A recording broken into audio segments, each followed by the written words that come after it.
생명에 대한 외경의 세계관은 종교적으로 실천하는 그 사랑의 윤리와 그 내면성으로 말미암아 기독교의 세계관은 본질적으로 동일한 세계에 속한다.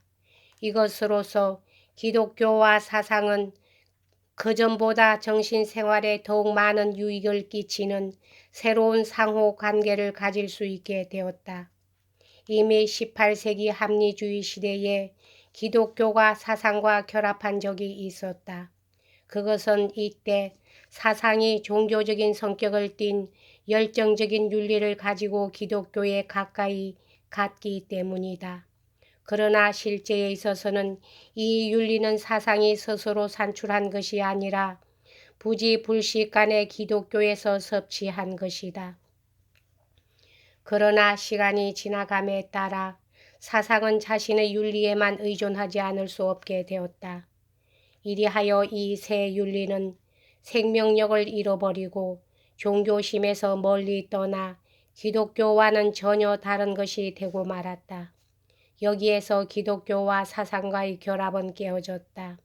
오늘날 기독교는 자기 영역 속에 아주 숨어버렸고 기독교 관념을 기독교 관념으로만 확립하려고 노력하고 있을 따름이다.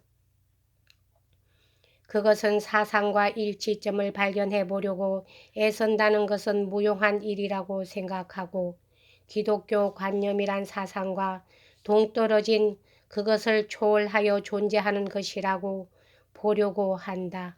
이와 같이 하여 그것은 그 시대 정신생활과의 관련을 잃어버리고 아무런 영향도 주지 못하게끔 되었다. 여기에 생명에 대한 외경의 세계관이 등장하였다.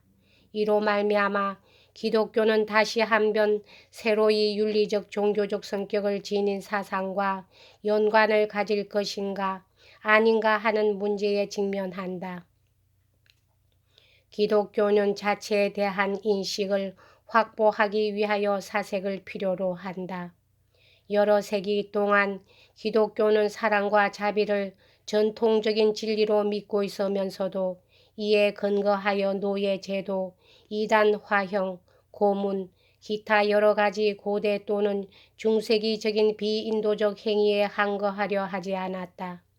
계몽시대 사상의 영향을 받고서야 비로소 인도에 대한 투쟁을 시작하였다. 이 사실을 기억하고 기독교는 사색 경멸에 빠지지 않도록 영원히 기독교를 지켜야 한다.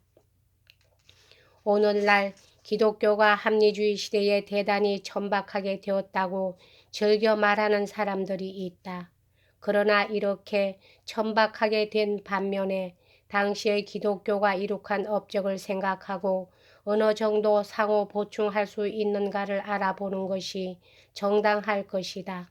오늘날 고문은 다시금 채용되었다. 대개의 나라에 있어서 사법부의 묵인 아래 경찰과 형리들이 정당한 수단을 쓰기 전에 또는 정당한 수단과 함께 피고에게서 죄의 고백을 얻기 위하여 참으로 부끄러운 고문을 사용하고 있다. 이리하여 시시각각 일어나는 비참한 사건의 수는 상상할 수 없을 정도다. 이렇게 고문이 소생한 데 대하여 금일의 기독교는 한 번도 항의의 발언도 하지 않는다. 행동으로 항의한다는 것은 도저히 바랄 수도 없는 일이다. 이러한 태도는 오늘날의 미신에 대해서도 거의 마찬가지다. 또한 이러한 18세기 기독교가 시도한 일을 다시 강행해 보려고 결심한다 하여도 현대 기독교는 현대 정신에 대하여 아무런 힘도 가지고 있지 않기 때문에 그것은 실행이 불가능한 일이다. 현대 기독교는 그 정신적 또는 윤리적 본질에 있어서 일할 능력을 상실하였다. 그럼에도 불구하고 교회로서 세속적 위치가 매년 강화되어 가고 있다는 것으로 만족하는 자기 기만에 빠져 있다. 기독교는 일종의 속화 과정에서 시대 정신에 영합하고 있다. 기독교도 다른 조직체와 마찬가지로 그 조직을 점점 강화하고 통일함으로써 역사적으로 실제적으로 성공하여 그 지위를 확보할 수 있도록 노력하고 있다. 사실 기독교는 외적 힘을 얻은 만큼 정신적 힘을 잃고 있다.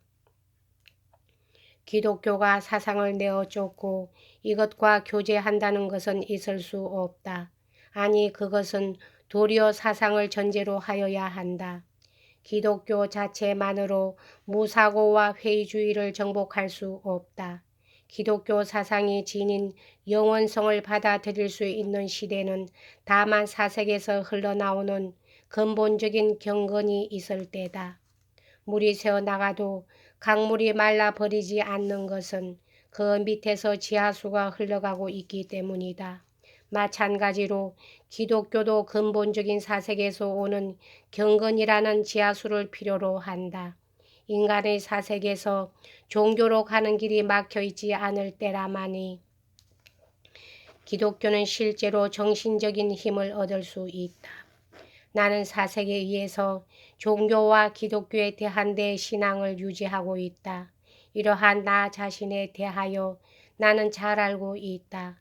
사색인은 전통적인 종교적 진리에 대하여 무사색의 사람보다 자유스럽게 대하는 법이다. 그리고 그 속에 포함되어 있는 깊고 영원한 것을 보다 생생하게 파악하는 것은 전자이고 후자가 아니다. 예수가 전해주고 사색으로 이해된 기독교의 본질은 다만 사상에 의해서만 우리가 하느님과 합치하는 자리에 나아갈 수 있다는 것이다. 신에 대한 생생한 인식이란 모두 마음속에서 그를 사상의 의지로서 체험하는 것을 의미하는 데 불과하다. 사랑의 이념은 무한에서 우리에게 다가오는 빛이다. 이것을 안 사람은 누구나 초감각적인 것에 대한 완전한 지식을 종교에서 구하지 않는다. 물론 이러한 사람들의 가슴 속에서도 이 세계에 악이 존재하는 것은 어찌된 이 셈일까? 모든 존재의 원인인 신에 있어서 어떻게 하여 창조의지와 사랑의 의지가 하나가 될까? 정신생활과 물질생활은 어떠한 관계를 가지는 것일까? 또한 어떻게 하면 우리 존재가 무상하면서도 불변할 것인가 하는 등의 커다란 의문이 움직이고 있다. 그러나 그들은 가슴 아프지만 이러한 문제에 대한 해결을 단념할 수 있다. 사랑에 의하여 정신적으로 하느님 속에 산다는 것을 안다면 사람은 이것으로 필요 불가결한 것을 한 가지 소유하게 된다. 지식은 패하나 사랑은 언제까지든지 떨어지지 아니하리라 라고 말한 것은 사도 바울이다. 사람은 경건해지면 경건해질수록 초감각적인 것에 대한 지식을 요구하지 않는다. 지식은 산 사이를 찾아 나가는 길과 같아서 그 산마루를 넘지는 않는다.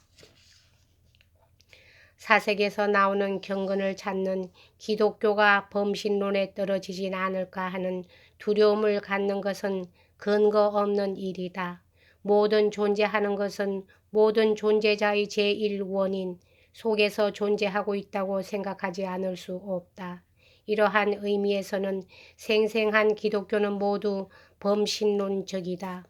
그러나 모든 윤리적 경건은 모든 범신론적 신비주의보다 우위에 선다.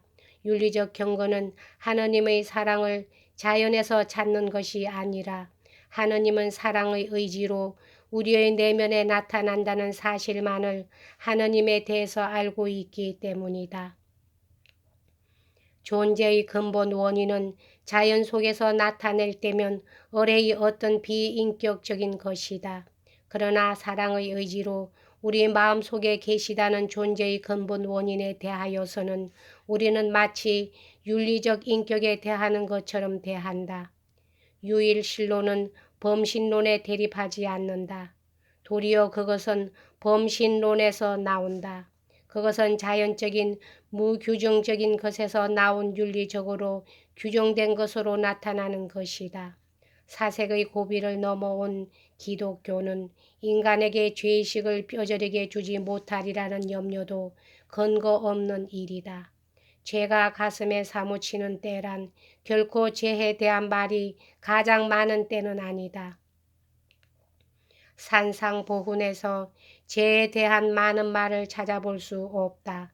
그러나 예수가 축복 중에서 말한 죄에서 해방되려는 희구, 또한 마음이 청결해지려고 하는 동경으로 말미암아 산상보훈은 영원히 인간에게 역사하는 위대한 속죄 설교가 되었다. 만일 기독교가 어떠한 전통이나 생각을 고집함으로 말미암아 윤리적 종교적 사색이 이해할 수 없는 것이 된다면 이것은 기독교 자체를 위해 또한 인류를 위해 대단한 불행이다. 여기까지 하겠습니다.